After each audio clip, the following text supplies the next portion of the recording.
ఓం శ్రీ గురుభ్యో నమ. ఓం శ్రీ మాత్రే నమ.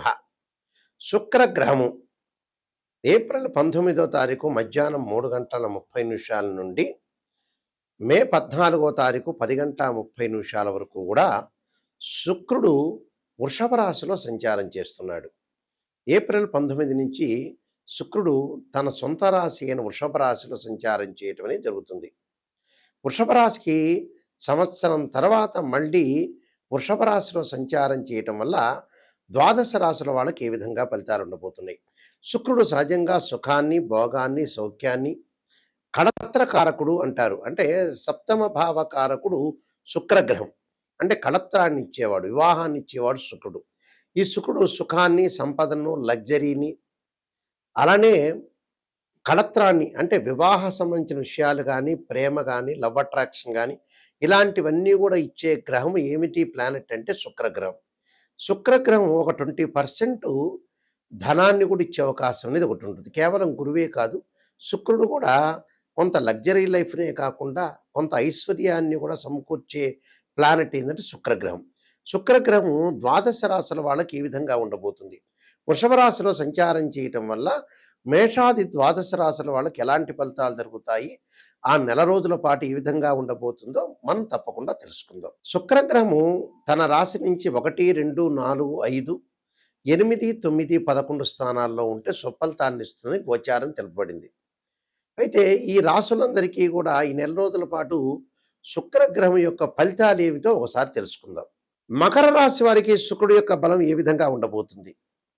మకర రాశి వాళ్ళకి ప్రధానంగా చూసుకునేటట్టయితే ఇక్కడ ఈ రాశి వారికి మకరం, కుంభం, మీనం, మేషం, వృషభం పంచమాధిపతి అవుతాడు. ఈ పంచమాధిపతి పంచమ స్థానంలో ఉండటం వల్ల ఎలాంటి ఫలితాలు జరగబోతున్నాయి అనేది మనం చూసుకునేటట్టయితే ఇక్కడ మకర రాశి వాళ్ళకు కూడా ఇక్కడ ప్రధానంగా దశమాధిపతి అవుతాడు. దశమాధిపతి ఈ శుక్రుడు ఏదైతే వృషభ రాశిలో సంచారం చేయటం వల్ల మకరం, కుంభం, మీనం, మేషం, వృషభం అంటే పంచమ స్థానంలో ఉన్నాడు. ఈ పంచమ స్థానంలో ఉండటం వల్ల ఎలాంటి ఫలితాలు జరుగుతాయి మనం ప్రత్యేకంగా ఏ విధంగా ఉందో మనం తెలుసుకోవాలి. ఈ పంచమ స్థానంలో ఉండటం వల్ల సేవకులకి, గుమస్తాలకు కొంత అనుకూలంగా ఉండటం, బంధుమిత్రులతోటి విందులు, వినోదాల్లో పాల్గొనే అవకాశాలు ఉంటాయి. ప్రతి పని కూడా కొంత లేట్ అవుతుంది, కానీ పని పూర్తి అవకాశాలు ఎక్కువ ఉంటాయి. ప్రభుత్వ అధికారుల యొక్క మెప్పును పొందే అవకాశం ఉంటుంది. వృత్తి ఉద్యోగాల్లో అనేక లాభాలు, ధనలాభాలు, అన్యస్త్రీ సౌఖ్యం లభించడం ఒకటి. సంతతి అంటే పిల్లల యొక్క విద్యా విషయంలో కూడా ముందంజలో ఉంటారు, అనుకూలంగా ఉంటారు. అలానే దైవ దర్శనాలు, ఆరోగ్యం గతం కంటే మెరుగవుతుంది. నూతన వస్త్రాలు కొనుగోలు చేస్తారు. వాహనాలు కూడా నూతనవి కొనుగోలు చేసి వాహన ప్రాప్తి కూడా కలిగే అవకాశాలు ఎక్కువ ఉంటాయి. విదేశాలకు వెళ్ళటం కూడా కలుగుతుంది. అలానే విదేశాలకు వెళ్ళటం కలుగుతుంది. సంతానం లేని వ్యక్తులు కూడా సంతానం కలగటం, ఆ సంతానం ద్వారా కొన్ని శుభవార్తలు వినే అవకాశాలు బాగా ఎక్కువగా ఉండటం, ఆ సంతానం ద్వారా అనుకూలంగా ఉండే అవకాశాలు ఎక్కువగా ఉంటాయి. అంటే ప్రతి పనిలో కూడా వాళ్ళు విజయం సాధించే అవకాశం బాగా ఎక్కువగా ఉంటుంది. అంటే మీరు ఆందోళన చెందాల్సిన పని లేదు. ప్రతి దానిలో కూడా చాలా అద్భుతమైన రిజల్ట్స్ వచ్చే అవకాశాలు ఖచ్చితంగా ఉంటాయి. కాబట్టి సంతానం ద్వారా కూడా కొన్ని శుభవార్తలు, శుభ కార్యక్రమాల్లో పాల్గొనటం, అలానే ప్రేమించిన యువకులు కూడా వివాహాలు జరిగే అవకాశాలు ఖచ్చితంగా ఉంటాయి. నేను కొన్ని పరిహారాలు చెప్పబోతున్నా, పరిహారాలు మీరు పాటించండి, మీకు మంచి జరిగే అవకాశాలు ఖచ్చితంగా ఉంటాయి. శుక్రగ్రహం అనేది ఎవరి జాతకంలో అయినా సరే నీచపడినా, అలానే 6, 8, 12 స్థానాల్లో ఉన్నా, అంటే వాళ్ళ జన్మలగ్నం నుంచి 6, 8, 12 స్థానాల్లో ఉన్నా అది దోషంగా పరిగణిస్తాం.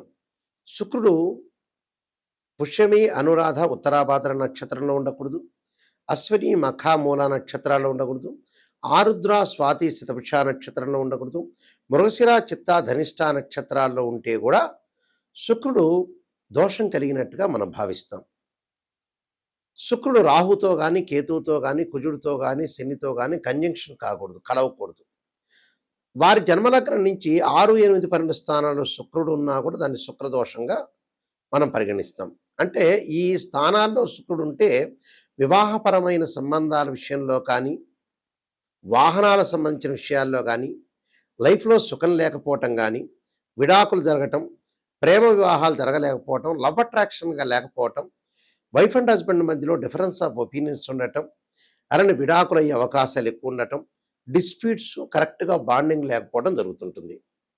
కొంత డబ్బుకు కూడా కొంత అవరోధం అని కలిగే అవకాశాలు ఖచ్చితంగా ఉంటాయి. ప్రతి వాళ్ళకి కూడా శుక్రమహారదశ కలిసి వస్తుంది అని అనుకుంటారు. ప్రతి జన్మలగ్నానికి కూడా శుక్రమహారదశ అనేది కలిసి రాదు. కొన్ని జన్మలగ్నాలకి మాత్రమే వాళ్ళకి ఆ రాశిచక్రంలో కానీ భావచక్రంలో కానీ శుక్రుడు ఎక్కడ ఉన్నాడు, నవాంశ చక్రంలో కూడా శుక్రుడు ఎక్కడున్నాడని తెలుసుకుని ఆ శుక్రమహారదశ అనేది మనకు కలిసి వస్తుందా లేదా అని తెలుసుకోవాలి. ప్రతి లగ్నానికి కూడా శుక్రమహారదశ అనేది శుక్రమహారదశ అనేది ప్రతి మహారదశకు కూడా మంచి జరుగుతుందా చెడ్డ జరుగుతుందా అనేది మనం జన్మజాతకాన్ని చూసి మనం ఆలోచన చేసి చెప్పాలి. ప్రతి వాళ్ళకి మటుకు మంచి జరగదు. చాలామంది కూడా అనుకుంటారు మాకు శుక్రమహారదశ వచ్చింది, బ్రహ్మాండంగా శుక్రుడు రాజయోగాన్ని ఇస్తాడు, మాకు విపరీతమైన డబ్బు కలిసి వస్తుంది అని అనుకునే భావించే వాళ్ళు చాలామంది ఉన్నారు. నిజంగా అయితే అన్ని లగ్నాలకి శుక్రమహారదశని వర్తించదు. కానీ ఇందులో గోచారం వేరు, బర్త్ చార్ట్ వేరు. ఇప్పుడు మనం చెప్పేది ఏంది, గోచారం. గోచారానికి అలానే బర్త్ చార్ట్కి లాట్ ఆఫ్ డిఫరెన్స్ ఉంటుంది. అంటే what is the difference between transit system and birth chart. Transit system అంటే గోచారం. గోచారం అంటే సహజంగా ఓ చెట్టు ఉంటుంది, ఆ చెట్టు కొమ్మలు ఉంటాయి, ఆ కొమ్మలకు ఆకులు ఉంటాయి. ఆకులు ఎలా ఉంటుంది, రైన్ సీజన్లో వస్తాయి, వింటర్ సీజన్లో అలానే ఉంటాయి, సమ్మర్ సీజన్లో కిందకి రాలిపోతుంటాయి. కానీ వేళ్ళు అనేది బర్త్ చార్ట్, నాటల్ చార్ట్ అంటారు. ఆ బర్త్ చార్ట్లో ఎప్పుడూ కూడా మనకైతే వేళ్ళు అనేది ఉంటాయో ఆ వేళ్ళు స్టాండర్డ్గా ఉండాలి. ఆ వేళ్ళు అంటే బర్త్ చార్ట్ అంటే మనం పుట్టినప్పుడు డేట్ ఆఫ్ బర్త్ టైము తీసుకొని ఆ బర్త్ చార్ట్ను చూస్తే ఆ బర్త్ చార్ట్ అనేది మనకు అనుకూలంగా ఉంటేనే మన లైఫ్ అనేది అనుకూలంగా ఉంటుంది. గోచారం ఎప్పుడు కూడా 20% మాత్రమే సపోర్ట్ ఉంటుంది. అంటే ఎంత కృషి చేసినా ఆవగిందంత అదృష్టం ఉండాలంటారు. ఆ అదృష్టం మాత్రమే గోచారం. కానీ నిజంగా బర్త్ చార్ట్ చాలా మోస్ట్ ఇంపార్టెంట్. ఎప్పుడైనా తెలుసుకోండి, ఒక బర్త్ చార్ట్లో నిజాన్ని తెలుసుకోవటానికి మీరు ప్రయత్నం చేయండి దయచేసి. నెగిటివ్ చెబుతున్నారు గురువుగారు అనుకోవద్దండి. నెగిటివ్లోంచే మనం పాజిటివ్ వచ్చే అవకాశం ఉంటుంది. ఒక డాక్టర్ దగ్గరికి వెళ్ళాం, ఆ డాక్టర్ గారు షుగర్ వచ్చింది మీకు చెప్పాలా అక్కర్లేదా, చెబితే ఖచ్చితంగా మనం రెమెడీ పాటిస్తాం, ఒక ట్యాబ్లెట్ వాడతాం, మనం తగ్గిపోతుంది. వాళ్ళు ఆ డాక్టర్ గారు చెప్పలేదు, మీరేదో అనుకుంటారని చెప్పలేకపోతే మనకే నష్టం జరుగుతుంది. కాబట్టి ఎప్పుడైనా సరే జాతకాన్ని చెప్పించుకునేటప్పుడు ఖచ్చితంగా నెగిటివ్ తెలుసుకోండి. నెగిటివ్ను పాజిటివ్ చేసుకోవటం ఎలాగా, దానికి ఒక రెమెడీ ఉంటుంది, మనం జాగ్రత్తలు తీసుకోవాల్సిన సూచనలు ఉంటాయి. దాన్ని బట్టి మనం ముందుకు వెళ్ళామనుకోండి మంచి జరిగినట్టే, మనమే నిజంగా సూపర్ స్టార్స్ అయినట్టే. నెగిటివ్లోంచి ఎప్పుడైతే పాజిటివ్ చేసుకుంటారో వాళ్ళు నెంబర్ 1 స్థాయికి వెళ్ళే అవకాశాలు ఖచ్చితంగా ఉంటాయి, అందులో నో డౌట్ ఇట్. కాబట్టి శుక్రగ్రహం అనేది జాతకంలో ఏ విధంగా ఉండబోతుంది, గోచార పరంగా కూడా శుక్రగ్రహం వల్ల మనకి చెడు జరుగుతుందా మంచి జరుగుతుందా అని తెలుసుకోవాలి. ఎందుకంటే ఈ శుక్రగ్రహానికి కొన్ని పరిహారాలు కూడా ఉన్నాయి. శుక్రగ్రహానికి మనకు శుక్రమహారదశ జరిగేటప్పుడు ఏ విధంగా ఉంటుంది, ఆ లగ్నానికి మనం కలిసి వస్తుందా లేదా, ఇలాంటివన్నీ శుక్రుడు నీచపడ్డాడా లేదా శత్రుక్షేత్రంలో ఉన్నాడా అనేది మనం శుక్రుడితో ఏ పాపగ్రహాలు కంజంక్షన్ అయినాయి ఇలాంటివన్నీ కూడా తెలుసుకోవాలి. వాస్తవం ఏంటంటే శుక్రగ్రహానికి పరిహారం ఏంటంటే మనకి ఒక్కొక్క గ్రహానికి అధిదేవత ప్రత్యదేవత అధిష్టాన దేవతలు అంతరిక్ష దేవతలు కూడా ఉంటారు. నిజంగా శుక్రగ్రహానికి ఏమిటంటే కమలాదేవి అంతరిక్ష దేవత. అంటే కమలాదేవి యొక్క స్తోత్ర పాలనం చేస్తే శుక్రదోషం అనేది తొలగిపోతున్న శాస్త్రం. శుక్రుడికి ఇంద్రాణి అధిదేవత, అలానే ఇంద్రుడు ప్రత్యదేవతలు అవుతారు. అధిష్టాన దేవత అమ్మవారు అంటే శ్రీ మహాలక్ష్మి రాజరాజేశ్వరి. అయితే శుక్రగ్రహము సహజంగా ఈ శుక్రగ్రహ దోషానికి ఇలాంటి పరిహారాలు చేసుకోవాలి. వీలైతే భృగుపాస్పదాస రుద్రాభిషేకం అని, అలానే భృగుపాస్పదాస హోమం అని, వివాహం కాని స్త్రీ పురుషులు ఎవరైతే ఉంటారో వాళ్ళు ఖచ్చితంగా భృగుపాస్పదాస్త్ర రుద్రాభిషేకాన్ని హోమాన్ని చేసుకోవాలి. అలానే వివాహం కాని స్త్రీ పురుషులు ఎవరైతే ఉంటారో అమ్మాయిలు వరపాస్పదాస రుద్రాభిషేకం, అఘోర గౌరీ పాస్పదాస రుద్రాభిషేకం, అబ్బాయిలు కన్యాపాస్పదాస రుద్రాభిషేకం చేసుకోవాలి. సహజంగా శుక్రుడు నీచబడిన వాడు కానీ, శుక్రకుజులు కలిసిన వాళ్ళు కానీ, శుక్రరాహులు కానీ, శుక్రశనులు కానీ, శుక్రకేతువులు కానీ కలవకూడదు. సహజంగా ఏంటంటే ఈ శుక్రుడు వల్ల కొన్ని వ్యాపార పరంగా కొన్ని ఇబ్బందులు కలుగుతూ ఉంటుంటాయి. అలాంటి ఇబ్బందులు కలిగే వాళ్ళు కొంత జాగ్రత్తగా ఉండాలి. అంటే ఏ రంగాల్లో కొంతమందికి ఇబ్బంది కలిగే అవకాశాలు ఎక్కువగా ఉంటాయి. అంటే కాస్మెటిక్స్ కానీ, గోల్డ్ షాప్ వాళ్ళు కానీ, అలానే బట్టల షాప్ వాళ్ళకి కానీ, అలానే హోటల్స్ కానీ, రెస్టారెంట్స్ కానీ, ఇలాంటి వాళ్ళు కొంత జాగ్రత్తగా ఉండాలి. అంటే శుక్రగ్రహం వివాహానికి సంబంధించి దానివల్ల డిసీజెస్ కూడా వచ్చే అవకాశం ఉంటుంది శుక్రుడు బాగాలేకపోతే. హెర్నియా అని, హైడ్రోసిల్ అని, అలానే ఏదైతే హార్మోన్స్ సంబంధించిన బ్యాలెన్స్ కానీ, నరాల బలహీనతను కానీ, అలానే ఫెలోషియన్ ట్యూబుల్లో అండాశయంలో కొన్ని మార్పులు కానీ, స్త్రీలకి కొంత సంతాన సమస్యలు కానీ, ఋతు సంబంధమైన దోషాలు కానీ బాధపడే వాళ్ళందరూ కూడా కమలాదేవిని ఆరాధన చేయమంటారు. వైవాహిక జీవితంలో ఉండే సమస్యలు కానీ, దారిద్ర్యం తొలగిపోవటానికి కానీ, భార్యాభర్తల యొక్క బంధం కానీ, భిన్నమైన అభిప్రాయాలు లేకుండా ఉండటానికి అమ్మవారి యొక్క ఆరాధన చేయండి అంటారు. అలానే ఇక్కడ శుక్రగ్రహం వల్ల కొన్ని ఫోటోగ్రఫీ కానీ, యూట్యూబ్ కానీ, సినిమా యాక్టర్స్ కానీ, ఎంబ్రాయిడరీ కానీ, స్త్రీలకు సంబంధించిన వస్తువులు కానీ, ఫ్యాన్సీ షాపులు కానీ, ఫర్నిచర్ షాప్ వాళ్ళు కానీ, అలంకరణ వస్తువులు కానీ, సుగంధ ద్రవ్యాలు కానీ, సంగీత కళాకారులు కానీ, కవులు కానీ, నృత్యము కానీ, దుస్తులు కానీ, అలానే పూలు ఫ్లవర్స్ అమ్మేవాళ్ళు కానీ, కుట్టు మిషన్లు వాళ్ళు కానీ, నగల వ్యాపారులు కానీ, అలానే న్యాయవాదులు కానీ, అలానే వీళ్ళందరూ కూడా ప్రింటింగ్ ప్రెస్లు కానీ, అలానే పబ్లికేషన్స్ కానీ, కళాకారులు కానీ, సినిమా యాక్టర్స్ కానీ, వీళ్ళందరికీ కూడా ఏంటంటే మొదలగైన వృత్తుల వాళ్ళందరికీ కూడా శుక్రుడి యొక్క బలం ఉండాలని శాస్త్రం చెప్పబడుతుంది. శుక్రుడు ఎలా ఉండబోతున్నాడో మనం తెలుసుకోవాలి. ఆ గోచారరీత్యా అనుకూలంగా ఉండాలి, బర్త్ చార్ట్ ప్రకారంగా కూడా అనుకూలంగా ఉండాలి. నేను కాలసర్పయోగము, కాలసర్పయోగ చంద్రిక, రాహుకేతులు, ఛాయాగ్రహాలు, అలానే పుత్రగణపతి వ్రతము, సర్వదేవతా గోత్రపురులు పార్ట్ 1, పార్ట్ 2, వివాహ మార్తాండము, అలానే వివాహ మార్తాండంతో పాటు జాతక చంద్రిక, ప్రొడక్షన్ ఆఫ్ ఆస్ట్రాలజీ, పుత్రగణపతి వ్రతము, నవగ్రహ దోషాలకి దశమిహా విద్యల యొక్క స్తోత్రాలు, అంటే నవగ్రహాల యొక్క దోషాలు పోవటానికి దశమహావిద్య స్తోత్రాలు పాలనం చేయమంటారు. ఇప్పుడు నేను చెప్పిన శుక్రుడికి అధిదేవత, ప్రత్యదేవత, అధిష్టాన దేవతలతో పాటు అంతరిక్ష దేవతైన కమలాదేవి యొక్క స్తోత్ర పాలనం చేయాలి. ఎప్పుడు కూడా జాతకాన్ని మనం పరిశీలన చేసినప్పుడు కేవలం ఒక రాశిచక్రమే కాదు. ఒక అమ్మాయికి వివాహం కాలేదంటే రాశిచక్రము, భావచక్రము, నవాంశాన్ని పరిశీలన చేయాలి. ఒకడికి సంతానం కలగట్లేదు అంటే రాశిచక్రము, భావచక్రము, సప్తమాంశ చక్రం. వృత్తిపరంగా అనుకూలంగా లేదు, ప్రొఫెషనల్ పరంగా అనుకూలంగా లేదంటే రాశిచక్రము, భావచక్రము, అలానే దశమాంశ చక్రము అంటే D10 చార్ట్ని మనం చూడాలి. మ్యాథమెటికల్ క్యాల్కులేషన్ వేసి ఒక్కొక్క గ్రహము ఎన్ని డిగ్రీల్లో ఉంది, ఎన్ని డిగ్రీల్లో లేరు.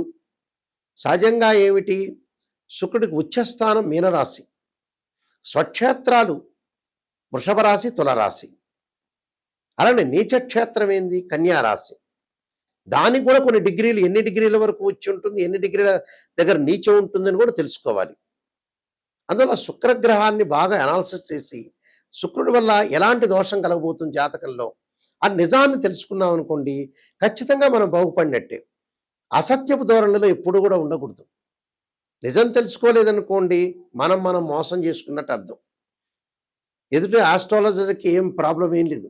మనం ఒక ఆస్ట్రాలజర్ని అప్రోచ్ అయితే గురువుగారు నిజం చెప్పండి అని చెప్పాలి. నిజం చెప్పకుండా పర్వాలేదులేండి మీరు చెప్పండి, మీరు మాకు నెగిటివ్ వద్దు పాజిటివ్ వద్దు అనగానే మీ కన్సల్టింగ్ ఫీజు ఇవ్వగానే ఆయన సంతోషించి పాజిటివ్ చెబుతాడు. అప్పుడు నష్టం జరిగేది ఆస్ట్రాలజర్కి కాదు, మీకే. గుర్తుపెట్టుకోండి, నేను రియలిస్టిక్గా చెబుతున్నా. నిజాన్ని ఎవరైనా సరే నిజం తెలుసుకోండి, దాన్ని పరిహారాలు పాటించండి, బాగుపడే అవకాశం ఖచ్చితంగా ఉంటుంది. చాలామంది కూడా వస్తారు 70 ఏళ్ళకి గురువుగారు, నాయకంటి గారు ఏం ప్రొఫెషన్ చేయాలి, ఏం డబ్బులు సంపాదించాలని చెప్పేవాళ్ళు ఉంటారు. అనవసరంగా టైం వేస్ట్ చేసుకోవద్దండి. 55 ఏళ్ళు 60 ఏళ్ళు దాటంగానే మనిషి బతకటం బోనస్ మార్కులతో బతకటం. ఆ తర్వాత ఏమి లేదు, రెస్ట్ చేయాలి. మీరు రెస్ట్ చేసుకోవాలి, ప్రశాంతంగా ఉండాలి, ఉంటే సంపాదించాలి, లేకపోతే చాలా జాగ్రత్తగా డబ్బుని యూజ్ చేసుకుంటూ ముందుకు వెళ్ళాలి. ప్రశాంతమైన జీవితం అనేది చాలా ఇంపార్టెంట్ ఇక్కడ. అలానే మా వెబ్సైట్ www.nayakanti.com కానీ www.nayakanti.in చూడండి. నేను చెప్పిన పుస్తకాలన్నీ కూడా రాజమండ్రి మోహన్ పబ్లికేషన్ వాళ్ళ దగ్గర దొరుకుతాయి, అయితే మా దగ్గర కూడా దొరుకుతాయి. తప్పకుండా ఈ పుస్తకాలన్నీ కూడా మీరు చూడండి. ఒకసారి మా వెబ్సైట్ని కూడా మీరు చూడండి. ఆ స్క్రీన్ మీద స్క్రోల్ అవుతున్న నెంబర్ ఉంటుంది, ఆ నెంబర్కి కాంటాక్ట్ చేయండి. నిజంగా జాతకం చెప్పించుకోవాల్సిన వ్యక్తులు కానీ, నిజంగా బాగుపడతామనే వ్యక్తులు మాత్రం మాకు ఫోన్ చేయండి. ఎందుకంటే మా ద్వారా మీరు సేవ్ కావాలి, బాగుపడాలి. కాలక్షేపానికి జీవితం గడపకూడదు. మనిషి జీవితం తొందరగా అయిపోతుంది. భూమి ఒక సెకను వేగంతో ఫాస్ట్గా తిరుగుతుందట. ఆస్ట్రానమీ ప్రకారంగా. కాబట్టి తప్పకుండా నిజాన్ని గుర్తించండి. జాతకపరంగా దోషాలు నివారణ చేసుకొని మీరు ముందుకు వెళ్తే చాలా మంచిది. ఎందుకంటే శుక్రగ్రహం వల్ల స్త్రీలకు కూడా చాలా ఎలాంటి ఫలితాలు జరగబోతున్నాయి. అంటే స్త్రీలకు సంబంధించిన సంక్షేమ శాఖలో కూడా ఏ విధంగా ఉండబోతున్నాయి. ఆహారం అలవాట్లు, కాస్మెటిక్స్, ఫ్యాషన్ టెక్నాలజీ, ఇలాంటి ఇంజినీరింగ్, ఫ్యాషన్ టెక్నాలజీ ఇంజినీరింగ్, ఇలాంటివన్నీ కూడా చూసుకోవాలి మనం. ఫాస్ట్ ఫుడ్, హోటల్స్, వ్యాపారాలలాగా వీడియో షాప్స్, పెయింట్స్, బంగారం, వెండి, డిపార్ట్మెంటల్ స్టోర్స్, క్లాత్ షోరూమ్స్, ఇవన్నీ కూడా శుక్రగ్రహానికి సంబంధించిన కారకత్వాలు అంటారు. ఈ ప్రొఫెషన్ అంతా కూడా శుక్రగ్రహం బాగున్న వాళ్ళు చేస్తారు. ఒకళ్ళు చేశారనుకోండి, బాగలేదనుకోండి, ఆ శుక్రగ్రహం బాగలేనట్టు. కాబట్టి జాతక చక్రంలో శుక్రుని యొక్క అంతర్దశలేంది, దశలేంది, శుక్రుడు ఎక్కడున్నాడు అని తెలుసుకొని ముందుకు వెళ్ళండి. ఆ స్క్రీన్ మీద స్క్రోల్ అవుతున్న నెంబర్ ఉంటుంది. ఆ నెంబర్స్ అన్నీ కూడా నా దగ్గరికే డైరెక్ట్గా వస్తాయి.